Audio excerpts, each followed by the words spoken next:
L'histoire Huis clos, écrit par Jean-Paul Sartre et publié en 1947, traite des trois protagonistes principaux. Et ce sont Garcin, Inès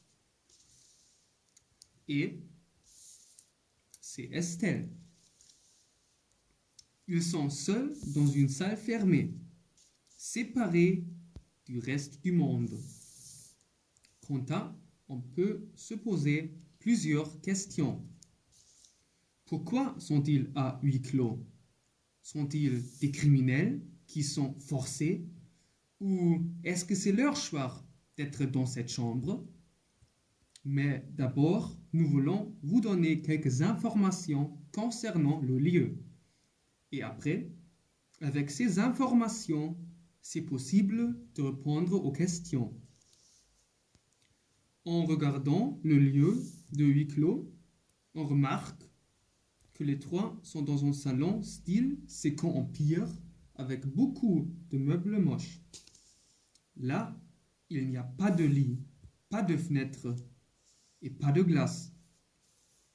En plus, les lampes sont toujours allumées. On ne peut pas éteindre la lumière et pour cette raison, on ne peut pas s'évader. Il faut ajouter que la sonnette est bloquée. Et c'est la raison pour laquelle les protagonistes ne peuvent pas sortir. Donc, vous pouvez voir, ils sont enfermés, emprisonnés. On apprend aussi que tous trois sont déjà morts. Garcin, il était un journaliste de Rio et il a été fusillé. Inès, employée des postes, est morte par le gaz. Elle est étouffée. Estelle, elle a succombé des suites d'une pneumonie. Par conséquent, on peut constater qu'il s'agit d'un enfer inhabituel et abstrait. Mais pourquoi sont-ils condamnés et réunis dans l'enfer? Alors, chacun est responsable de la mort de ceux qu'ils ont aimés. Estelle, une femme riche et bourgeoise de Paris, qui est très chichiteuse et vaniteuse, a tué son enfant. En plus, son amour s'est suicidé. Garcin confesse avoir tourmenté sa femme, qui est morte de chagrin. Et Inès, qui est lesbienne, elle est coupable d'avoir séduit Florence, la femme de son cousin. Son cousin a été écrasé par un tramway. Probablement, vous vous demandez maintenant, est-ce que c'est vraiment l'enfer? Où est le bureau? Mais il faut dire, oui, bien sûr, dans ce cas, l'enfer est une torture morale.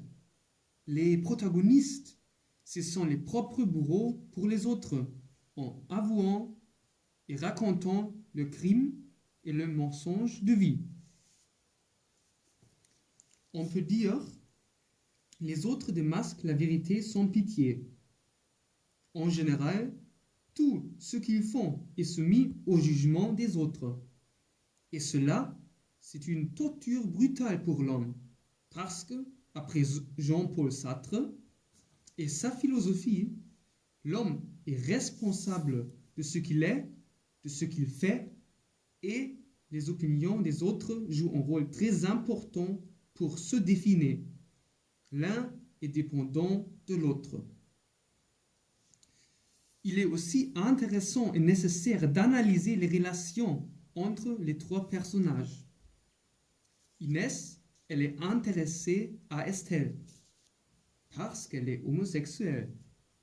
Mais Estelle, elle est intéressée à Garcin. Et Garcin, il est intéressé à Inès. Pour cette raison, c'est clair qu'il y a des conflits verbaux. Il est aussi pertinent de mentionner qu'à la fin, la porte se ouverte brusquement. Quand même, Garcin ne peut pas quitter l'enfer, parce qu'il a besoin de l'opinion d'Inès, qu'il n'est pas en lâche. Cela montre encore une fois que le regard des autres est très important pour se définir.